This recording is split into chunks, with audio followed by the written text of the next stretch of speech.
Skoda Octavia vRS 2.0 TDI DSG 4x4 2017 review. The VRS gets all-wheel drive as part of the Octavia's wider facelift, although possibly not for the engine that really needs it. Having retired the Fabia and nixed the superb version in the latter stages of development, the Octavia alone provides Skoda's VRS badge with a home. The scenario hardly speaks to the badge's popularity in the UK, where almost a quarter of Octavias came with the three-letter brand on the bootlet last year. Being well liked here didn't save the Fabia, of course, but the model is sought after in Germany, too. Easily business case enough for it to have been updated as part of the car's wider facelift. The good news is that the UK lineup expands slightly in the fine-tuning. The less good news is that the latest Octavia's unfortunate headlight arrangement inevitably migrates to the performance variant. In fairness to the divisive new design, it probably works a little better on the VRS, where the suspicion of skew-whip symmetry is balanced out by the bigger, meaner front end. Aft of the bodywork, the petrol engines have been tweaked. 2. The familiar 2.0-liter TSI now sporting an additional 10 bhp in standard format, and 242 bhp in a forthcoming 245 edition. At 227 bhp, the entry-level VRS keeps pace with the alterations recently made to the basic Golf GTI, which will be of interest to the minority of buyers who opted for the petrol variant. Most British owners though picked the diesel variant, and while the 181 bhp 2.0-liter TDI remains unchanged, there's now the choice of twinning it with all-wheel drive for the first time, an option not available to buyers of the mechanically similar Golf GTD. Given the Octavia's sterling reputation for usability, the combination feels a natural fit.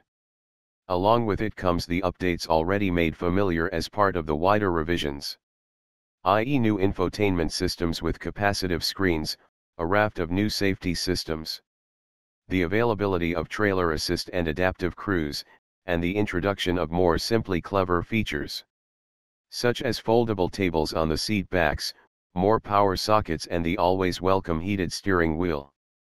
Broadly speaking, and not unexpectedly, the souped-up Octavia is much as it was: big, very amenable, vaguely brawny, and scrupulously worthy.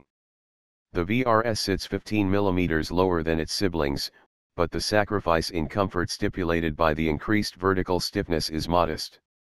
Adaptive suspension is standard, and it's quite possible that you might prefer the model's more purposeful direction change without necessarily coveting its heightened performance.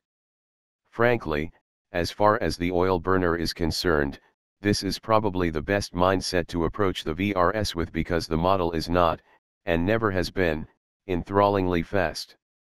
Punctual, yes. Hasty even. But not quick by the modern yardstick of hot hatches or even overcooked compact SUVs. A Tiguan powered by VW's new 236 bhp 2.0-liter bi-turbo unit would leave the Octavia standing. That's because for the all-bass-edged blur shoved onto the soundtrack at middling revs, the 2.0-liter TDI and its 6-speed auto make for a very accommodating powertrain rather than an action-packed one.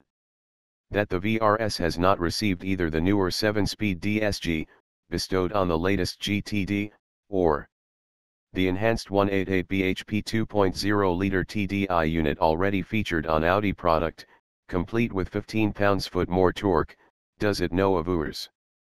In the dry, for the most part, neither does the four-wheel drive system, which contributes a discernible 85 kilograms to the payload and seemingly not a great deal to a chassis dynamic, which has already had its prominent stability bias enhanced by 30 mm widening of the rear track.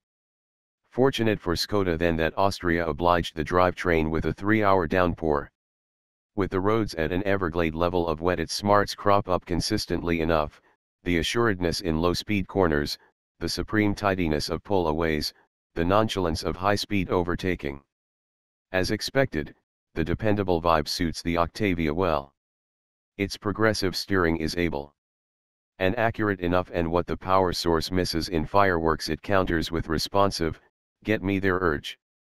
Team it with the slick new glass infotainment interface, very decent Alcantara seats, an ergonomically astute dashboard and the sheer roominess of the interior and boot, and the VRS starts to make its customary amount of sense.